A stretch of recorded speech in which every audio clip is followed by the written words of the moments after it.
कुमार जी ने कहा कि आप ज्ञान वैराग्य सहित भक्ति विराजमान हो। भक्ति ने जे ही आज्ञा पाई तो जितने कथा में विराजमान थे सबके हृदय में विराजमान हो गए।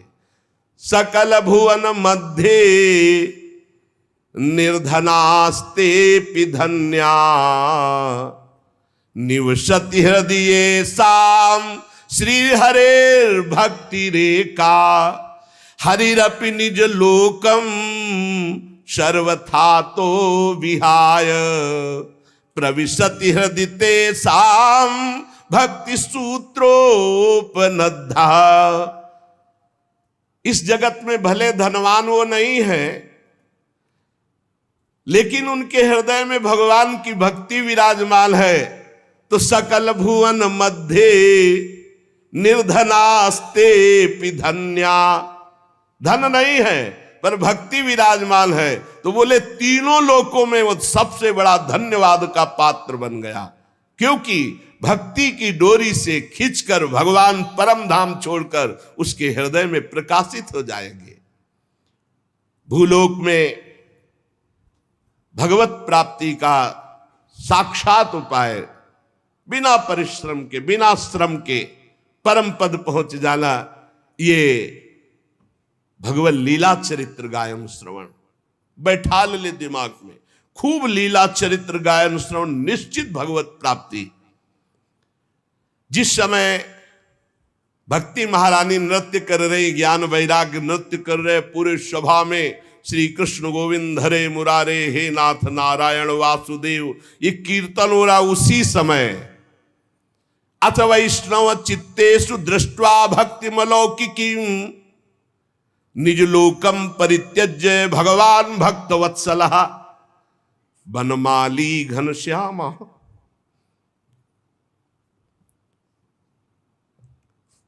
पीतवासा मनोहरः कांची कलाप रुचिरो लसन मुकुट कुंडलः त्रिभंग ललितश्चारु कौस्तुभेन विराजितः कोटि मनमथ लावण्यो हरिचंदन चर्चितः परमानंद चिन्मूर्ति मधुरो मुरलीधरः आविवेश सुभक्तानां हृदयान्यमलानि च।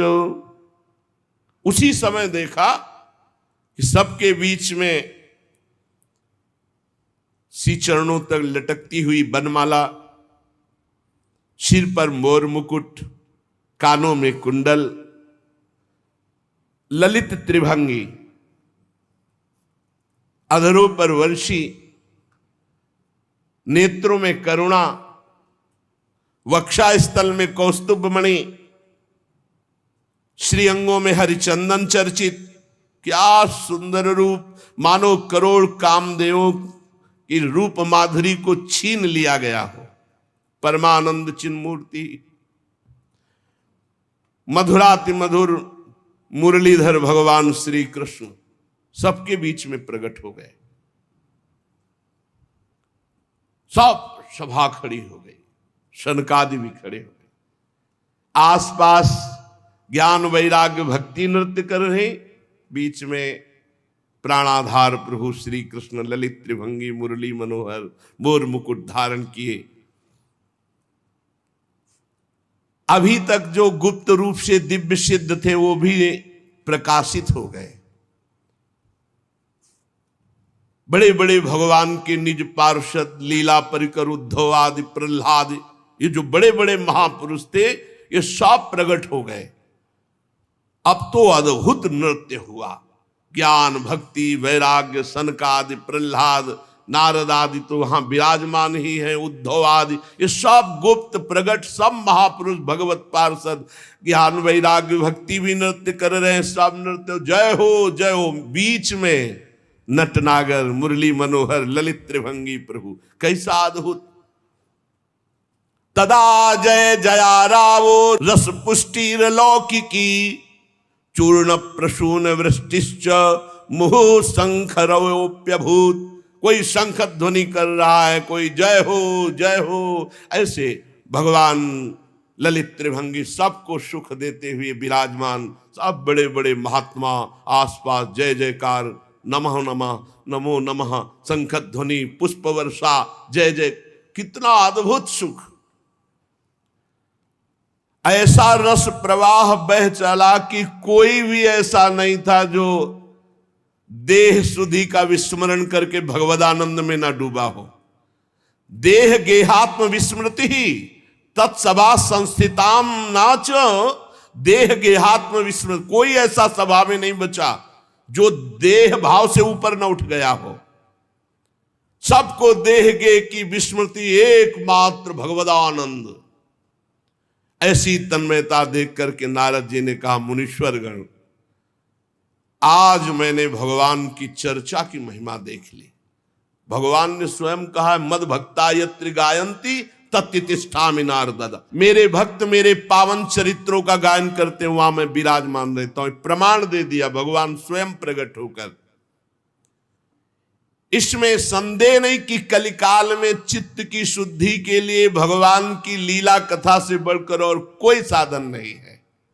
मुनिवर, आप लोग बड़े कृपालु हो, जो संसार के कल्याण के विचार करके बिल्कुल अद्भुत सरल मार्ग निकाला, जिससे सब लोग सुनकर भगवान को प्राप्त कर सकते हैं। सनक आदि ने कहा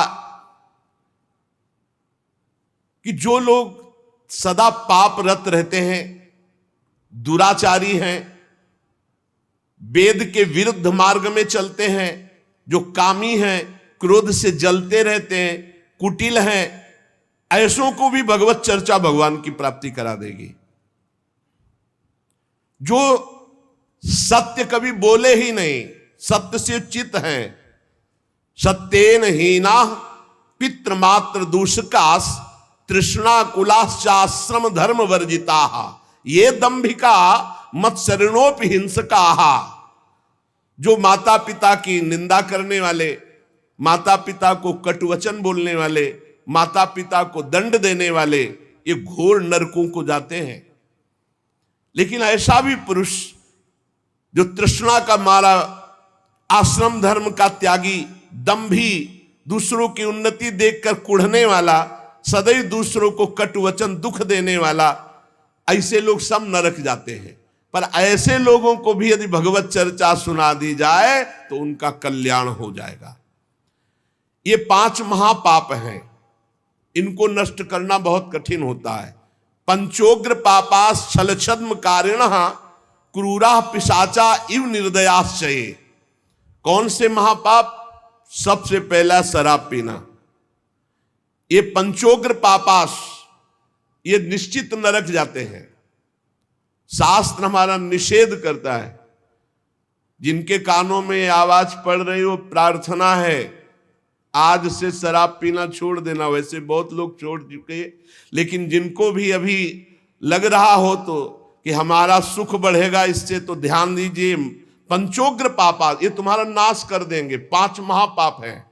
पहला है मदिरापान, शराब पीना, और दूसरा है ब्रह्म ऋषि की हत्या कर देना, तीसरा है किसी के स्वर्ण की चोरी कर लेना, चौथा है दूसरे की पत्नी के साथ व्यभिचार करना, गुरु पत्नी गामी, गुरु की पत्नी के साथ व्यभिचार करना, और 5वां है विश्वासघात कर देना।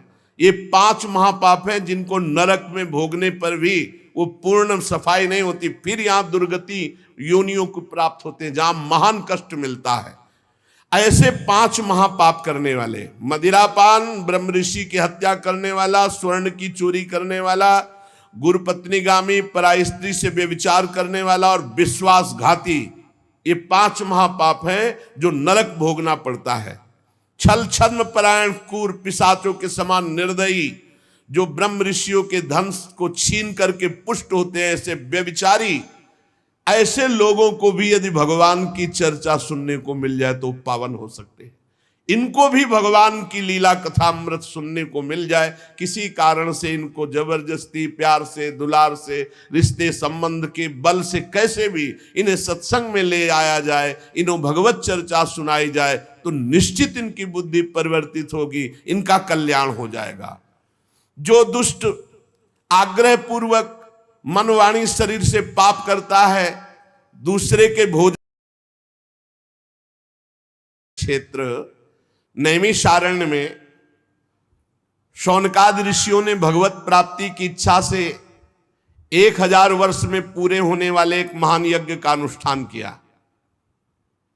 एक दिन उन लोगों ने प्रातःकाल अग्निहोत्रादि नित्य कृत्यों से निवृत्त होकर सूत जी का पूजन किया और उन्हें ऊंचे आसन पर बैठा कर बड़े आदर से प्रश्न किया। ये सूत जी उनके पुत्र उग्रश्रवा हैं। पहले वाले सूत जी का नाम रोमहर्षण था। तो महाभारत प्रसंग में उसके बाद इसकी रचना हुई, तो अब इसके प्रवक्ता हैं उग्रश्रवा। सूत जी के पुत्र सूत जी ही हुए।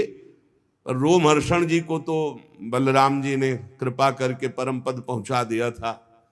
जब बलराम जी तीर्थ यात्रा करते हुए गए तो आप सिंहासन पे विराजमान चर्चा कर रहे थे, तो उनका तुम्हें धर्म का ज्ञान है कि महापुरुषों के आने पर उठकर खड़े होना चाहिए, तुम दूसरों को उपदेश करते हो, जब तुम्हें इतना ज्ञान है और उसका पालन नहीं कर रहे हो तो इसका मतलब है तुम दंड के अधिकारी हो। और ऐसे कुशा उठाया। अब ऋषियों ने कहा हमने तो मंत्र बल से इनको आशीष दिया था कि जब तक हमारी यज्ञ होगी तब तक ये पधारेंगे नहीं, आपने तो आपका तो हो गया, कौजिला दें। तो कहा आपका भी संकल्प व्यर्थ नहीं होना चाहिए और हमारा भी संकल्प। तो उनका पिता ही पुत्र रूप में अवतरित होता है। चलो, तो बिना पढ़े सब कुछ उग्रश्रवा जी के हृदय में, जो सूत जी के हृदय में था, वो सब जागृत हो गया। तो ऋषियों ने नित्य अपना प्रातःकालीन कर्म करके सूत जी का पूजन करके ऊंचे आसन पर बैठाकर प्रश्न किया। ऋषियों ने कहा सूत जी आप निष्पाप हैं, आपको समस्त इतिहास पुराण धर्मशास्त्र सिद्धांत सब का ज्ञान है। वेदविद्ताओं में श्रेष्ठ भगवान बादरायण ने, श्री कृष्ण द्वैपायन व्यास देव जी ने, भगवान के सगुण निर्गुण रूप को जानने वाले दूसरे मुनियों ने जो कुछ जाना है वो सब आपको ज्ञान है। आपको सब ज्ञान, जितना ऋषि मुनियों को सबको ज्ञान, जो रचना सब कुछ आपको ज्ञान है। और आप बड़े सरल हृदय के हैं, शुद्ध हैं। इसी से अनुग्रह रूप आपके अंदर ये ज्ञान आया है, कृपा से। गुरुजन अपने प्रेमी शिष्य को अपने हृदय की गुप्त से गुप्त बात बता दिया करते हैं। आयुष्मान, आप कृपा करके बतलाइए कि सब शास्त्रों, पुराणों, गुरुजनों, सिद्धांतों, उपदेशों में कौन सा ऐसा सरल साधन है जिससे कलयुगी जीव भगवत प्राप्ति कर ले। आपको सब ज्ञान है, आप संत समाज के भूषण हैं। इस कलयुग में प्रायः लोगों की आयु कम हो गई है, साधन करने में लोगों की रुचि और प्रवृत्ति भी नहीं है, लोग आलसी हो गए हैं, भाग्य मंद है, समझ थोड़ी है, आयु थोड़ी है, बड़े विघ्न बाधाओं से भरे पड़े हैं। और शास्त्र इतने हैं कि बुद्धि पवित्र हो तब तो पढ़ के निर्णय करे। तो इसलिए महाराज आप सबका निर्णय करके बता दो कि कलयुगी प्राणी को भगवत प्राप्ति के लिए कौन सा सरल साधन है, कैसे अंतःकरण शुद्ध हो और वो भगवान को प्राप्त हो। प्यारे सूत जी, आपका कल्याण हो। आप तो जानते हैं कि यदुवंशियों के रक्षक भक्तवत्सल भगवान श्री कृष्ण वसुदेव जी की धर्मपत्नी देवकी के गर्भ से प्रकट हुए थे। तो क्या कारण, क्या इच्छा, भगवान के अवतीर्ण होने का रहस्य क्या था, उसे हम सुनना चाहते हैं। आप कृपा करके बताइए। भगवान जीवों के परम कल्याण के लिए, भगवत प्रेममयी समृद्धि के लिए अवतार धारण करते हैं। ये जीव जन्म मृत्यु के घोर चक्र में पड़ा हुआ है। इस स्थिति में इसका कभी मंगल नहीं हो सकता यदि भगवान नाम उच्चारण नहीं करेगा। पक्का समझ लो। आपन्नः संस्कृतिम घोराम यन्नामो विवशो गृणन ततः सद्यो विमुच्येत यद बिभेति स्वयं भयम। बहुत जोर की बात है। आपन्ना संस्कृतिम घोरा, बार बार जन्म, बार बार मरण, बार बार कर्म के फंदे में फंसा हुआ जीव, ये जब तक भगवान का नाम जप नहीं करेगा तब तक मुक्त होने वाला नहीं। बस नोट कर लो ये दिमाग में बात। ये बचपन से लेके अभी तक सब शास्त्रों का, सब गुरुजनों का, महंतों का, महापुरुषों का, ऐसे सूत जी महाराज, हम तो अल्प ज्ञान वाले, अल्प संग वाले, ये तो महत संग, महत ज्ञान वाले, वो कह रहे संस्कृति चक्र से बचने के लिए एकमात्र उपाय है यन्नाम विवशो गृणन ततः सद्यो विमुच्येत यद विभेत स्वयं भयम। यदि जीव को यह सौभाग्य मिल जाए भगवान के मंगलमय नाम जप का, तो नाम जप से उसकी बहुत जल्दी मुक्ति हो जाए, क्योंकि भय भी भगवान से डरता है। ऐसे भगवान का जो नाम जप करता है वह भय हो जाता है। सूत जी परम विरक्त, परम शांत मुनिजन भगवान के श्री चरणों की शरण में रहते हैं, अतः उनके स्पर्श मात्र से संसार के जीव पवित्र हो जाते हैं। जो संत जन नाम जप करते हैं, भगवान के शरणागत है, उनके दर्शन स्पर्श से जीव के पाप नष्ट हो जाते हैं। इधर गंगा जी के जल का बहुत दिनों तक सेवन किया जाए नियम पूर्वक, तब कहीं गंगा जी पवित्रता प्रदान करती। पर भगवान के भक्त जो नाम जप करते, लीला चरित्र गायन करते हैं, उनके मुख से लीला सुनना, उनके दर्शन, उनके तत्काल गंगा पापम शशि तापम दैन्यम कल्प तरुस तथा पापम तापम तथा दैन्यम हरति साधु समागमा। भगवान का कलिमलहारी पवित्र यश भला कौन ऐसा आत्मशुद्धि वाला, इच्छा वाला होगा जो श्रवण न करे। वो लीला से अवतार धारण करते हैं, बड़े बड़े महात्मा जन उनके लीला चरित्रों का गायन श्रवण करते हैं। हम बड़े श्रद्धालु हैं और आपके श्रीमुख से सुनना चाहते हैं। बुद्धिमान सूत जी सर्वसमर्थ प्रभु अपनी योग माया से स्वच्छंद लीला करते हैं। अब हम श्री हरि के मंगलमयी अवतार कथाओं का श्रवण करना चाहते हैं। पुण्य कीर्ति भगवान श्री हरि की लीला सुनने से हमें कभी तृप्ति नहीं हो सकती, क्योंकि पद पद पर ऐसा आनंद आता है भगवत चरित्र सुनने में, नया नया रस का अनुभव होता है कि कभी तृप्ति ही नहीं होती। भगवान श्री कृष्ण अपने को छिपाए हुए इस लोक में ऐसी चेष्टा की कि सहसा कोई जान ही ना पावे कि ये भगवान है, मानो मनुष्य हो। परंतु कितना भी हो, ऐसी लीलाएं तो हुई हैं बलराम जी के साथ प्रभु श्री कृष्ण की, जो केवल भगवान कर सकते हैं, दूसरा नहीं कर सकता। कलयुग है, हम लोग दीर्घकालीन सत्र का संकल्प लेकर बैठे हैं, बढ़िया अवकाश है, और आप कथा सुनाने वाले हो, हम सब 88,000 ऋषि सुनने वाले। इसलिए मानो किसी को बहुत बड़ी दरिया से पार जाने के लिए नौका और कर्णधार मिल जाए, ऐसे आप मिल गए सूत जी। अब आप भगवान की परम पवित्र चर्चा सुनाइए, लीला चरित्र सुनाइए। श्री व्यास जी कहते हैं, शौनकादि ब्रह्मवादी ऋषियों के ये प्रश्न करने पर रोमहर्षण के पुत्र उग्रश्रवा को बड़ा ही आनंद हुआ। उन्होंने ऋषियों के इस मंगल में प्रश्न का अभिनंदन करते हुए उग्रश्रवा सूत जी बोले। ये उस समय की बात है जब सुखदेव जी महाराज प्रकट होकर, अभी कोई संस्कार नहीं हुआ, लौकिक वैदिक कोई अनुष्ठान नहीं हुआ, बस जन्म हुआ और चल दिए। पिताजी भगवान व्यास देव जी पीछे पीछे पुकार रहे, हा बेटा हा बेटा, पर ये मुड़ के भी नहीं देखे। तो वृक्षों से उत्तर निकला, सुकोहम सुकोहम सर्वभूत हृदयम, समस्त भूतों के हृदय में विराजमान भगवान सुखदेव जी। ऐसे महामहिम पहले श्री सुखदेव जी को हम नमस्कार करते हैं। ये श्री मद्भागवत अत्यंत गोपनीय रहस्यात्मक पुराण है। ये भगवत स्वरूप का अनुभव कराने वाला, इस समस्त वेदों का सार। संसार में फंसे हुए जो लोग घोर अज्ञान अंधकार के पार जाना चाहते हैं, उनको जरूर सुनना चाहिए। बड़ी करुणा है मुनियों की जो हमारे लिए भगवत प्राप्ति का ये मार्ग प्रशस्त किया है। श्री सुखदेव जी को नमस्कार। श्रीमद